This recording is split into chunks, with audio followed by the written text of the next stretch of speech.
नमस्कार। इस वीडियो में हम एनसीईआरटी क्लास 9th के भूगोल विषय के सभी चैप्टर के बहुविकल्पी प्रश्नों को देखेंगे, जो हमारी परीक्षा की दृष्टि से बहुत ही महत्वपूर्ण रखते हैं।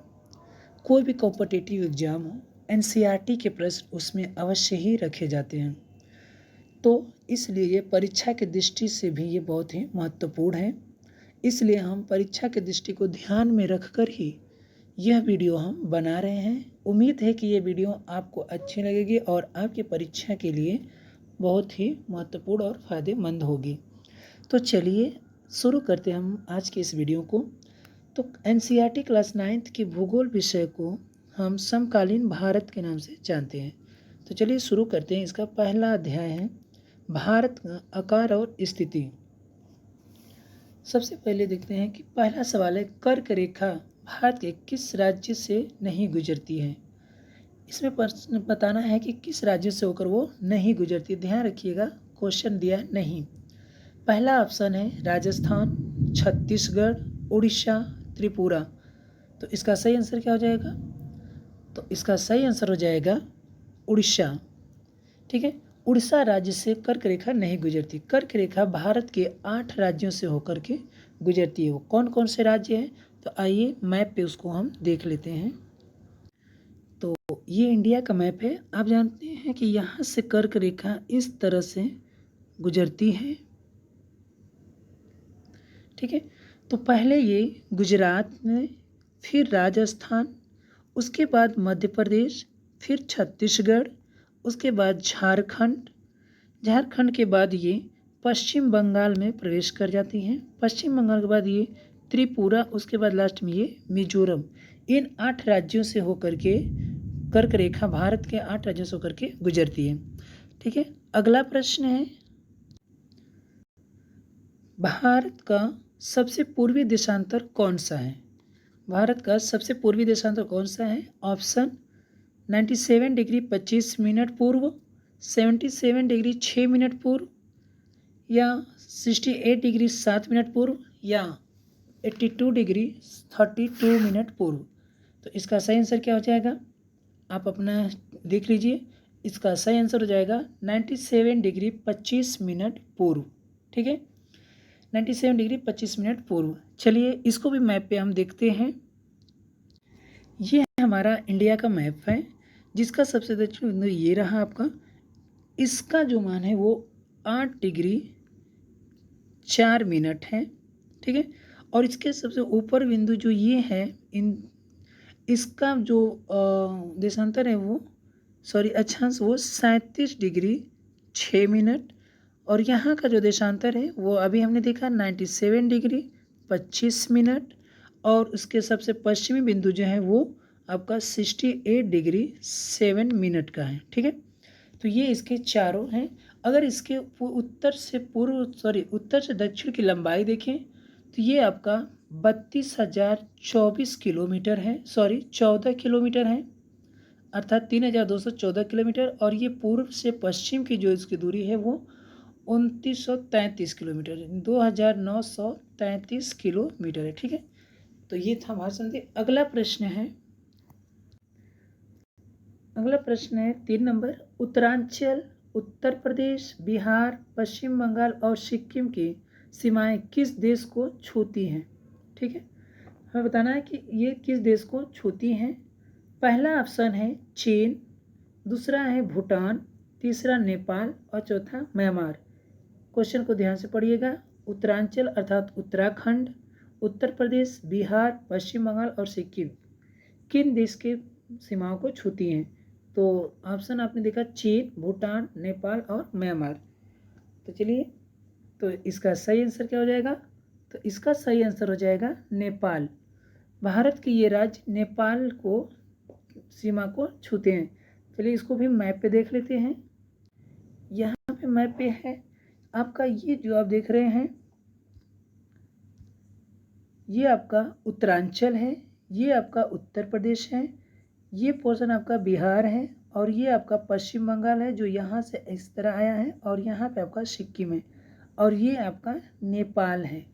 तो नेपाल से सारे इन राज्यों के जो सीमाएं हैं वो टच कर रही हैं। ठीक है, चलिए अगला क्वेश्चन है, क्वेश्चन नंबर 4 है कि ग्रीष्म अवकाश में आप यदि करवती जाना चाहते हैं तो किस केंद्र शासित क्षेत्र में जाएंगे? ऑप्शन है पांडिचेरी, लक्षद्वीप, अंडमान निकोबार या दीव और दमन। तो इसका सही आंसर क्या हो जाएगा? जल्दी से सोचिए। तो इसका सही आंसर हो जाएगा लक्षद्वीप। ठीक है, लक्षद्वीप। अगर आप करवती जाते हैं तो आप लक्षद्वीप पे जाएंगे, क्योंकि करवती आप जानते हैं लक्षद्वीप की राजधानी है, अर्थात करवती कहाँ स्थित है? तो लक्षद्वीप में स्थित है।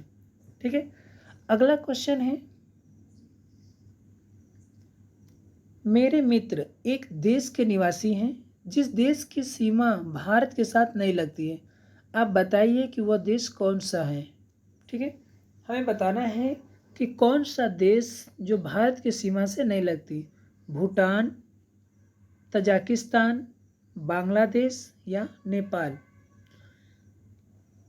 इसका सही आंसर क्या हो जाएगा? तो इसका सही आंसर हो जाएगा तजाकिस्तान। तजाकिस्तान की सीमा भारत से नहीं लगती, जबकि भूटान और बांग्लादेश, नेपाल की सीमा भारत से लगती है। तो भारत से लगने वाले सीमाओं की अगर बात देखें तो भारत के पश्चिम उत्तर में आपका पाकिस्तान और अफगानिस्तान है। भारत के उत्तर में चीन, नेपाल और भूटान है। भारत के पूर्व में पश्चिम बंगाल और म्यांमार है। ठीक है, दक्षिण में देखें तो श्रीलंका और मालदीव है। चलिए अगला प्रश्न, अध्याय 2, भारत का भौतिक स्वरूप। इसमें पहला प्रश्न है, एक स्थलीय भाग जो 3 ओर से समुद्र से घिरा हो, अर्थात उसे क्या कहते हैं? तो क्या उसे तट कहा जाता है, प्रायद्वीप कहा जाता है, द्वीप कहा जाता है, या इनमें से कोई नहीं? तो इसका सही आंसर क्या हो जाएगा? आप इसका आंसर सोच लिए होंगे। तो इसका सही आंसर हो जाएगा प्रायद्वीप। प्रायद्वीप वो भाग है जो जल से 3 ओर से घिरा है। जैसे भारत की आकृति आप देखे होंगे इस तरह से होती है, जो यहाँ पे आपका अरब सागर और इधर आपकी बंगाल की खाड़ी है। तो ये क्या है? तो ये 3 ओर से जल से घिरा है, इसलिए भारत को एक प्रायद्वीपीय भी कहा जाता है। ठीक है, प्रायद्वीपीय देश कहा जाता है। द्वीप क्या होता है? तो द्वीप वह जगह होता है जो चारों ओर जल से घिरा हो। इसके चारों ओर क्या होगा? जल होगा, और ये आपका ये भूमि खंड होगी। ठीक है, तट आप जानते हैं कि किसी समुद्र हो या सागर हो या नदी हो जो उसके जल के साथ लगे होते हैं, उसको हम तट कहते हैं। ठीक है, अगला प्रश्न है, भारत के पूर्वी भाग म्यांमार की सीमा का निर्धारण करने वाले पर्वतों का संयुक्त नाम क्या है? भारत के पूर्वी भाग में म्यांमार की सीमा को निर्धारण करने वाले पर्वतों का संयुक्त नाम क्या होता है? हिमाचल, उत्तरांचल, यहाँ पे पूर्वांचल होगा, या इनमें से कोई नहीं? तो इसका सही आंसर क्या हो जाएगा? तो इसका सही आंसर हो जाएगा पूर्वांचल। ठीक है, म्यांमार की सीमा को निर्धारित करने वाली जितनी जो पर्वतें हैं उनको हम पूर्वांचल कहते हैं। हिमाचल और उत्तरांचल ये हमारे राज्य हैं, जो एक हिमाचल प्रदेश है और एक उत्तराखंड है जो उत्तरांचल के नाम से जाना जाता था। ठीक है, अगला प्रश्न है, गोवा के दक्षिण में स्थित पश्चिमी तटीय पट्टी क्या कहलाती है? कोरोमंडल, कन्नड़, कोंकण या उत्तरी सरकार? तो इसका सही आंसर क्या हो जाएगा? तो गोवा के दक्षिण में स्थित पश्चिमी तटीय भाग को कहते हैं कन्नड़। ठीक है, क्या कहते हैं? कन्नड़। देखिए भारत की आकृति कुछ इस तरह से है। यहाँ पे आपका गोवा है, ये आपका महाराष्ट्र है। तो गोवा से महाराष्ट्र इस भाग को हम किस नाम से जानते हैं? तो ये आपका कोंकण नाम से जाना जाता है। उसके बाद गोवा से नीचे आप केरल तक आएंगे तो इस भाग को हम कन्नड़ के नाम से जानते हैं। उसके नीचे वाले भाग को हम मालाबार तट के नाम से जानते हैं। जो केरल का है उसको हम मालाबार तट के नाम से जानते हैं। पूर्व की ओर आए तो उड़ीसा तक के इस भाग को हम कोरोमंडल के नाम से जानते हैं, कोरोमंडल। और इसके ऊपरी भाग को हम उत्तरी सरकार के नाम से भी जाना जाता है। ठीक है, इसको उत्तरी सरकार कहा जाता है। ठीक है, अगला प्रश्न देखते हैं। अगला प्रश्न है, पूर्वी घाट का सर्वोच्च शिखर क्या है? अनाईमोडी, कंचनजंगा, महेंद्रगिरी या खांसी? तो इसका सही आंसर क्या हो जाएगा? तो इस क्वेश्चन का सही आंसर हो जाएगा महेंद्रगिरी। ठीक है, पूर्वी घाट का सर्वोच्च शिखर क्या है? महेंद्रगिरी। अनाईमोडी ये आपका दक्षिण भारत की सबसे ऊंची चोटी है। कंचनजंगा जो भारत में स्थित भारत की सबसे ऊंची चोटी है। खांसी ये आपका पूर्वी राज्यों की खासी गारो खासी जयंतिया जो आप 3 बहनों के नाम से जानी जाती है श्रृंखला, उसको जानते हैं, उसी में का ये खांसी। ठीक है, अगला अध्याय है 3 अपवाह। इसका पहला क्वेश्चन है कि निम्नलिखित में से कौन सा वृक्ष की शाखाओं के समान अपवाह प्रतिरूप प्रणाली को दर्शाता है? वृक्ष के समान अपवाह प्रणाली को दर्शाने को क्या कहते हैं? तो पहला ऑप्शन है अरीय या केंद्र विमुखी, दूसरा है ध्रुमाकृतिक और जालीनुमा। तो इसे क्या कहते हैं? जो वृक्ष की शाखाओं के समान चलती है उसको क्या कहते हैं? तो इसका सही आंसर हो जाएगा धूमाकृतिक। ठीक है, धूमाकृतिक ये जो है कि प्रणाली है जो वृक्ष की शाखाओं के समान चलती रहती है। ठीक है, एक मुख्य नदी है जिसमें वो बाकी नदियाँ आकर के मिलती रहती है, जिसको हम अगर ऊपर से देखें तो हमें ये वृक्ष की शाखाओं के जैसे लगती है। चलिए अगला क्वेश्चन है, बुलर झील निम्नलिखित में से किस राज्य में स्थित है? तो बुलर झील किस राज्य में स्थित है? ऑप्शन है राजस्थान, पंजाब, उत्तर प्रदेश या जम्मू कश्मीर। तो इसका सही आंसर क्या हो जाएगा? तो इस प्रश्न का सही आंसर हो जाएगा जम्मू कश्मीर। बुलर झील आपका जम्मू कश्मीर में है और यह मीठे पानी की झील है। ठीक है, आगे देखते हैं, नर्मदा नदी का उद्गम कहाँ से है? नर्मदा नदी कहाँ से उत्पन्न होती है? ऑप्शन है सतपुड़ा, अमरकंटक, ब्रह्मगिरी या पश्चिमी घाट के ढाल से। तो इसका सही आंसर क्या हो जाएगा? आप तो इसका आंसर लगा लिए होंगे, तो इसका सही आंसर हो जाएगा अमरकंटक की पहाड़ी से। ठीक है, नर्मदा नदी का उद्गम कहाँ है? अमरकंटक। ठीक है, अगला प्रश्न है कि निम्नलिखित में से कौन सी झील लवड़ी जल वाली झील है? ठीक है, अर्थात कौन सी झील का पानी लवड़ी है? तो ऑप्शन है सांभर झील, बुलर झील, डल झील या गोविंद सागर। तो इसका सही आंसर क्या हो जाएगा? तो इसका सही आंसर हो जाएगा सांभर झील। सांभर झील का जल जो है वो लवड़ी है। ठीक है, अगला प्रश्न है,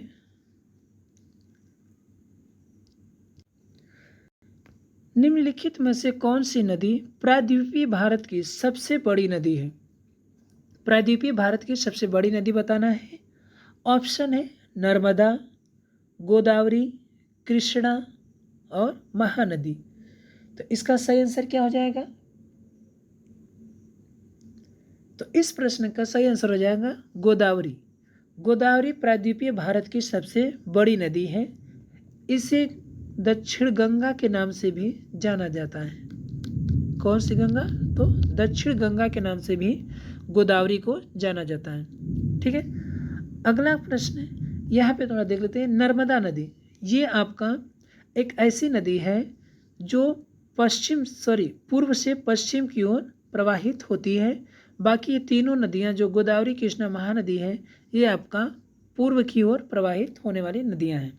ठीक है, अगला प्रश्न है, निम्नलिखित नदियों में से कौन सी नदी भ्रंश घाटी से होकर के बहती है? तो भ्रंश घाटी से बहने वाली नदी कौन सी है? पहला महानदी, कृष्णा नदी, तुंगभद्रा या तापी। तो इसका सही आंसर क्या हो जाएगा? तो इस प्रश्न का सही आंसर हो जाएगा तापी नदी। तापी नदी है जो भ्रंश घाटी से होकर के बहती है। ठीक है, और इसकी दिशा जो है वो पूर्व से पश्चिम की ओर है, और एक नदी और है जो पूर्व से पश्चिम की ओर बहती है और वो भी भ्रंश घाटी से होकर ही बहती है। इसका उत्तर आप कमेंट बॉक्स में हमको दीजिएगा, जो तापी नदी के ही साथ साथ वो बहती है। ठीक है, उसका भी दिशा पूर्व से पश्चिम की ओर है और अरब सागर में गिरती है और वो भी भ्रंश घाटी से ही होकर बहती है। उसका आंसर आप कमेंट बॉक्स में दीजिएगा। चलिए अगला क्वेश्चन देखते हैं। अध्याय 4 जलवायु। ठीक है, पहला प्रश्न है, नीचे दिए गए स्थान में किस स्थान पर विश्व में सबसे अधिक वर्षा, वर्षा यहाँ गलत लिखा गया है, वर्षा इस तरह से लिखा जाता है, वर्षा होती है। तो पहला है सिलचर, चेरापूंजी, मासिनराम या गुवाहाटी। तो इसका सही आंसर क्या हो जाएगा? तो इस प्रश्न का सही आंसर होगा मासिनराम। फ्रेंड्स ध्यान दीजिएगा, कभी कभी चेरापूंजी और कभी कभी मासिनराम हो जाता है, इसमें कहीं कभी कभी परिवर्तन। कुछ दिन पहले चेरापूंजी था, बीच में मासिनराम होगा, उसके बाद फिर चेरापूंजी हो गया था। अतः इस क्वेश्चन को आप हमेशा अपडेट में रखा करिएगा कि जब आप पेपर देने जा रहे हैं उस समय अधिक वर्षा वाला क्षेत्र कौन सा है, मासिनराम है या चेरापूंजी। इसके लिए आप हमेशा अपडेट रहा करिएगा। अगला प्रश्न है कि ग्रीष्म ऋतु में उत्तरी मैदान में बहने वाली पवन को निम्नलिखित में से क्या कहा जाता है? उत्तरी मैदान में बहने वाली पवन जो ग्रीष्म ऋतु में चलती है उसे क्या कहते हैं? काल बैसाखी, व्यापारिक पवन, लू या इनमें से कोई नहीं। तो इसका सही आंसर क्या हो जाएगा? तो इस प्रश्न का सही आंसर हो जाएगा लू। उत्तर भारत में उत्तरी मैदान में बहने वाली ग्रीष्म ऋतु में पवनों को हम लू कहते हैं। ठीक है, अगला प्रश्न है, निम्नलिखित में से कौन सा कारण भारत के उत्तर पश्चिम भाग में शीत ऋतु में होने वाली वर्षा के लिए उत्तरदायी है? ठीक है, अर्थात भारत में शीत ऋतु वर्षा किस कारण होती है? तो पहला ऑप्शन है चक्रवाती अवदाब, पश्चिमी विक्षोभ, ये विक्षोभ होगा, मानसून की वापसी या दक्षिण पश्चिम मानसून। तो कौन सा कारण है जो शीत ऋतु में वर्षा कराती है? तो इसका सही आंसर हो जाएगा ऑप्शन बी, पश्चिमी विक्षोभ। ठीक है, तो भारत में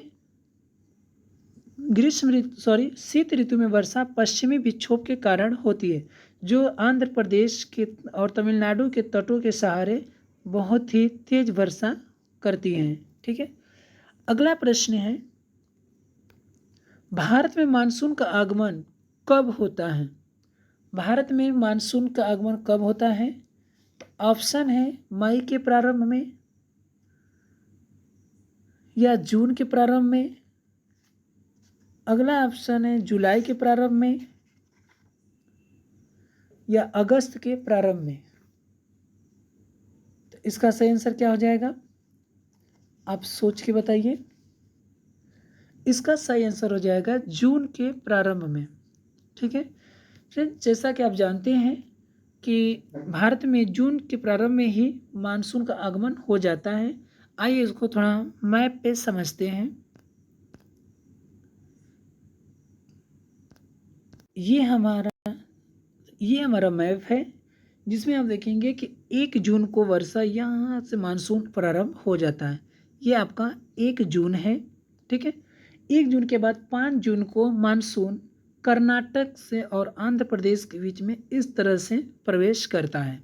ठीक है, ये आपका 5 जून को है। 5 जून के बाद 10 जून को ये महाराष्ट्र से होकर उड़ीसा होते ये बिहार राज्यों में मानसून 10 तारीख तक पहुंच जाता है। 10 जून तक ये मानसून पहुंच कर ये नेपाल में चला जाता है। अभी यूपी में मानसून नहीं आता है।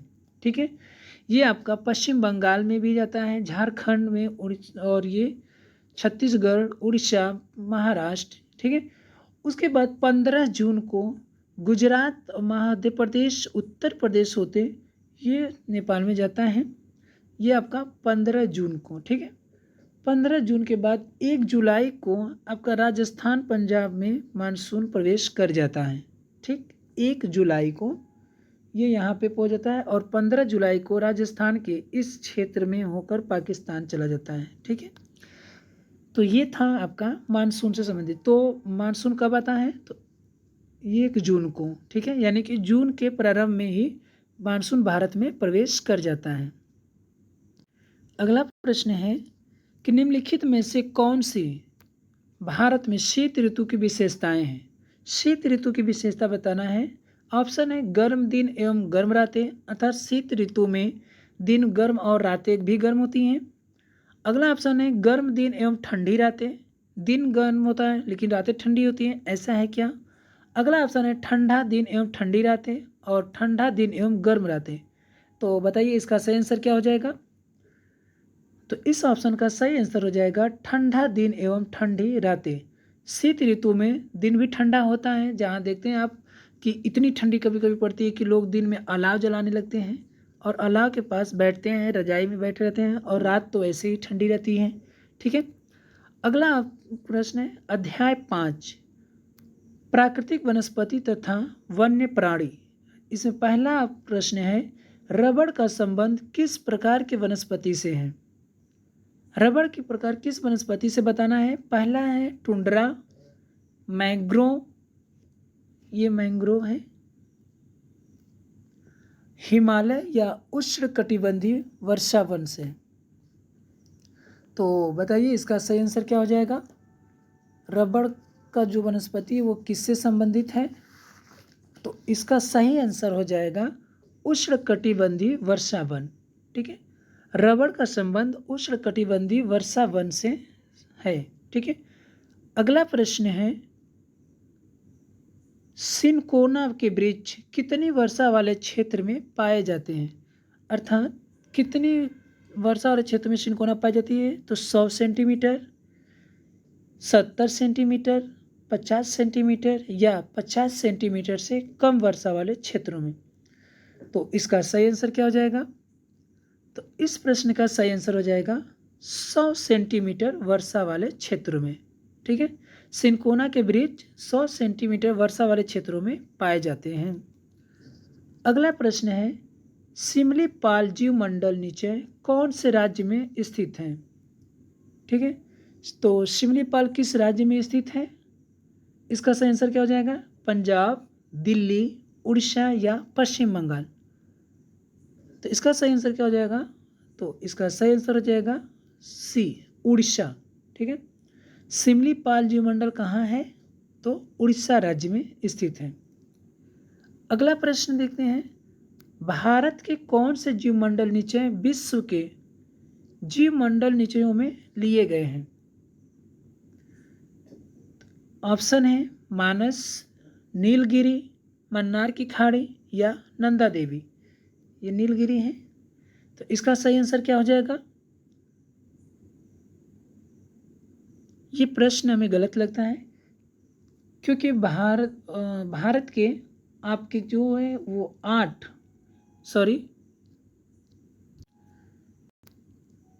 4 जीवमंडल ऐसे हैं जिसको विश्व के जीवमंडल में रखा गया है।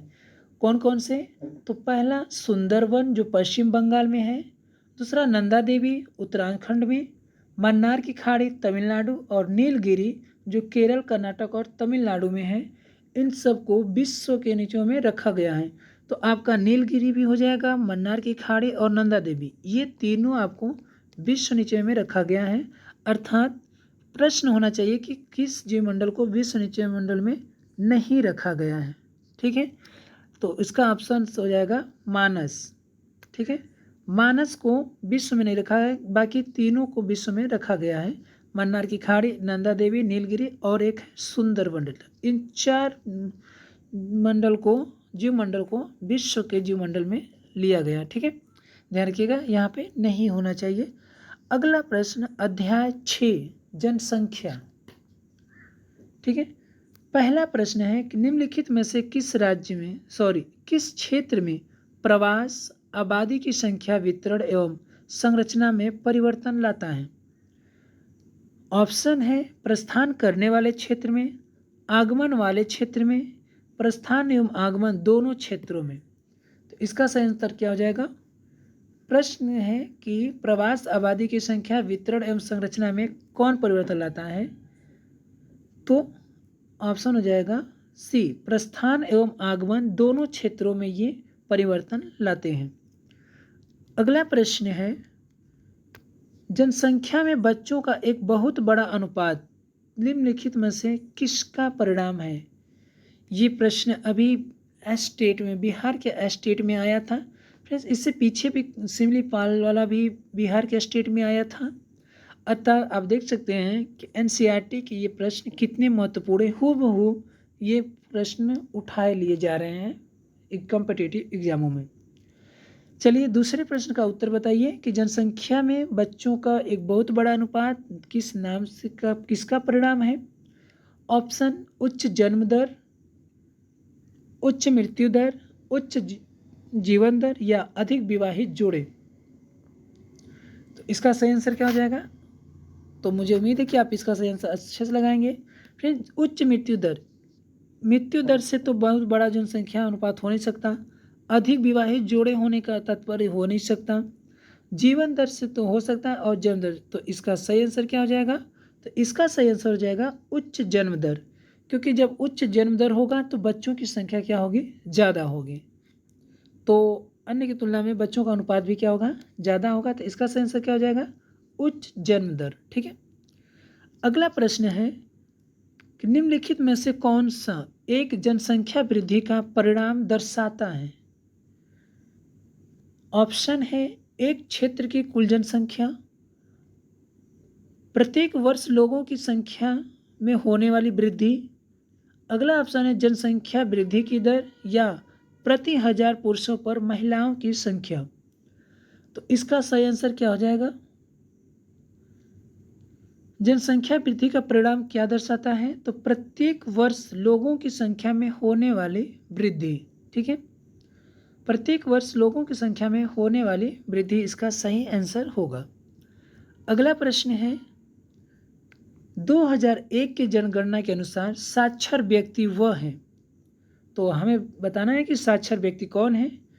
जो अपने नाम को पढ़ लिख सकता है वो साक्षर है, जो व्यक्ति किसी भी भाषा में पढ़ लिख सकता है वो साक्षर कहलाता है, या जिसकी उम्र 7 वर्ष है तथा वह किसी भी भाषा को समझने के साथ पढ़ एवं लिख सकता है वह व्यक्ति साक्षर है, या जो पढ़ना लिखना एवं अंकगणित तीनों जानता हो वह साक्षर है। तो इसका सही आंसर क्या होगा?